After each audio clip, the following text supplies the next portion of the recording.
जय श्री कृष्ण। स्वागत है आप सभी का मेरे H S Bhardwaj YouTube channel पर। आज मैं आपको अधिक मास के द्वितीय अध्याय यानी दूसरे दिन की कथा सुना रहा हूँ। यह कथा बहुत ही पवित्र है। इस कथा के सुनने से हर मनोकामना पूरी हो जाती है। जैसे ही सुखदेव जी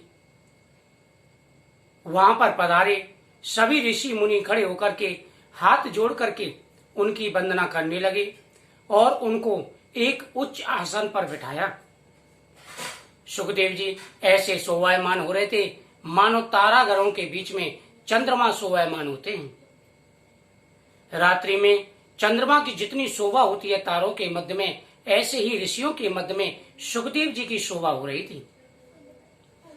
सूत जी कहने लगे कि हे ऋषियों, मैं सुखदेव जी के मुख से श्रीमद् भागवत की कथा सुन करके आया हूं।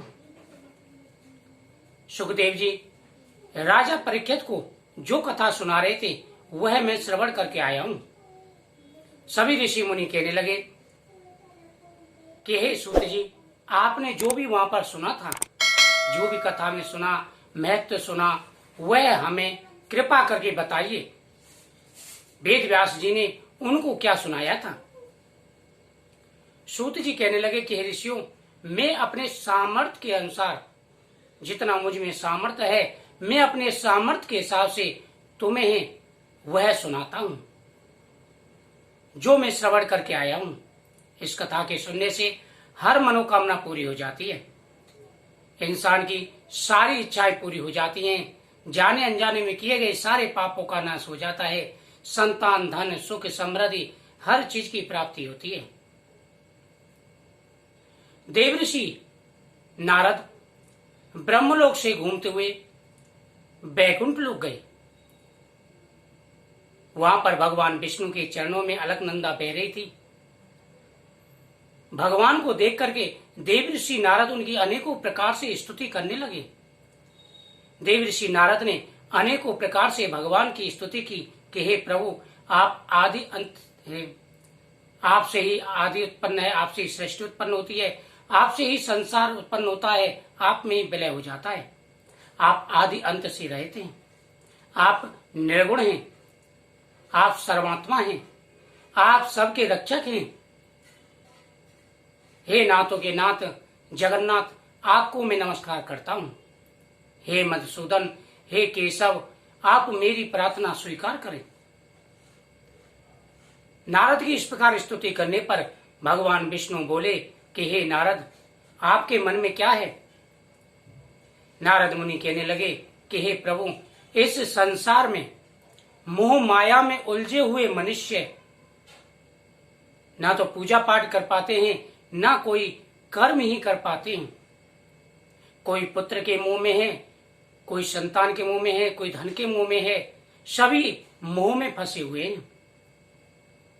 अब कृपा करके मुझे कुछ ऐसी चीज बताइए, ऐसा कोई पूजा बताइए, कोई कथा सुनाइए जिससे संसार के जीवों का भला हो सके, सभी को संतान की प्राप्ति हो, धन की प्राप्ति हो, सुख समृद्धि हो, माता लक्ष्मी का सबको आशीर्वाद प्राप्त हो, सभी निरोगी रहें।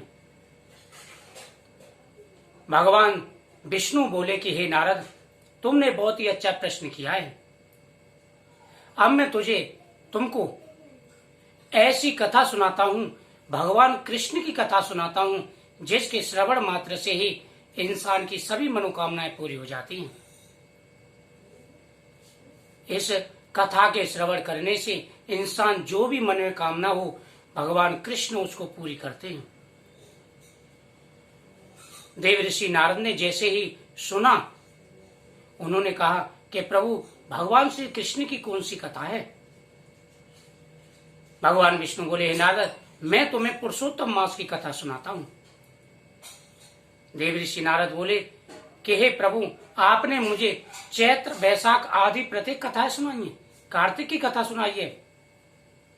अब ये पुरुषोत्तम मास कौन सा महीना होता है, कौन से इसके देवता होते हैं, किस प्रकार से इसमें स्नान किया जाता है, किस प्रकार से इसमें पूजा की जाती है, संपूर्ण विधि मुझे बताइए।